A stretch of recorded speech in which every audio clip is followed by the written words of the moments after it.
তখন বলেছে দশরথ তখন কি বলছে, মুনি তখন কি বলছে দশরথকে ডেকে ডেকে, সাক্ষী থেকো চন্দ্র সূর্য, সাক্ষী থেকো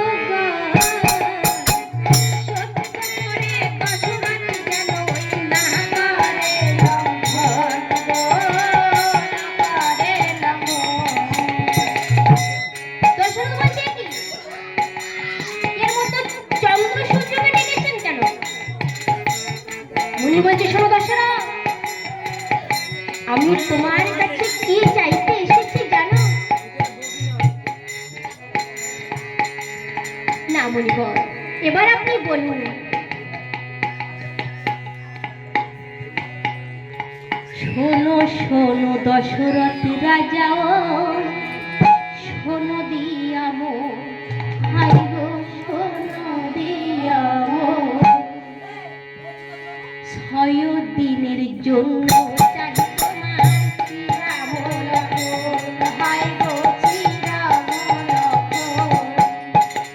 শোনো শোনো দশরথ রাজা, শোনো শোনো দশরথ রাজা, শোনো দিয়ামো, 6 দিনের জন্য চাই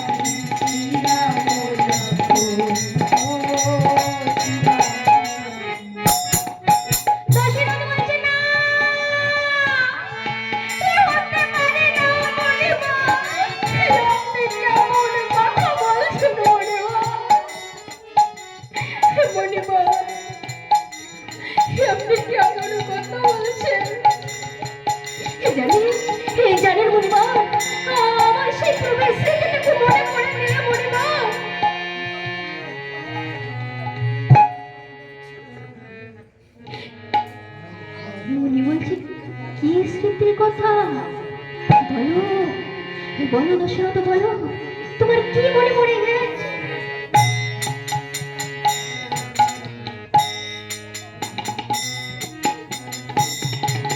শোনো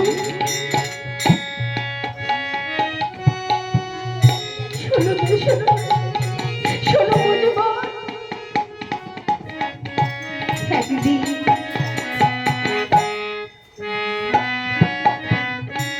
আমি আর সুমন্ত গিয়েছিলাম ওই মৃগ শিকার করতে গভীর অরণ্যে। মুনি বলছে, বলো বলো বলো দশরথ বলো, কি হয়েছিল তারপরে বলো।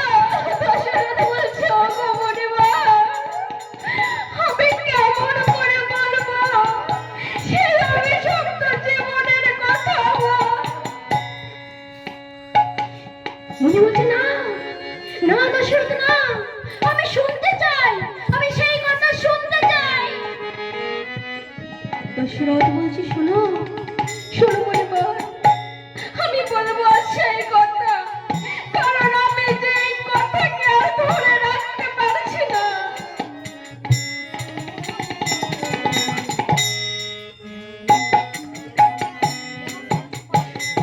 শোনো দশরথ, দিব্য সন্ধ্যাগত সারাদিন ওই গভীর অরণ্যের মাঝে ঘুরে ঘুরে একটি শিকারও পেলাম না। তাই সুমন্তকে ডেকে বললাম, সুমন্ত চলো আমরা ওই সরোবরের তীরে বৃক্ষের সাথে রাতটুকু আরোহণ করি।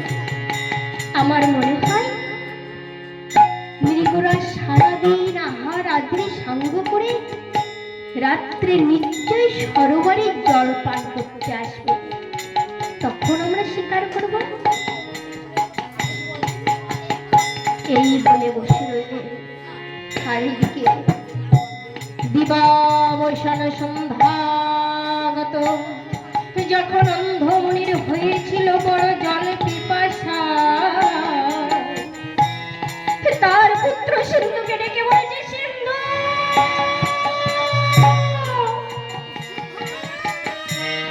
সিন্ধু, কোথায় বাবা কোথায়, শীঘ্র করে আয়, আমার যে ভীষণ জল পিপাসা পেয়েছে বাবা। পিতার করুণ কণ্ঠস্বর শুনতে পেয়ে সিন্ধু ছুটে এসে বলছে, ওগো পিতা, আপনি একটু অপেক্ষা করুন, আমি জল নিয়ে আসছি। সেদিনও ছিল দুর্ভাগ্য, ওই কলসিতে একটু জল ছিল না। তাই পিতাকে ডেকে ডেকে ডেকে বলছো, ওগো পিতা, আজ আমার বড় ভুল হয়ে গেছে পিতা, আজকে আমি জল আনতে ভুলে গিয়েছিলাম। আমি একটু অপেক্ষা করুন পিতা, আমি ওই শরবত থেকে জল নিয়ে আসছি। তাই হোক, একটা ৫ বছরের বালক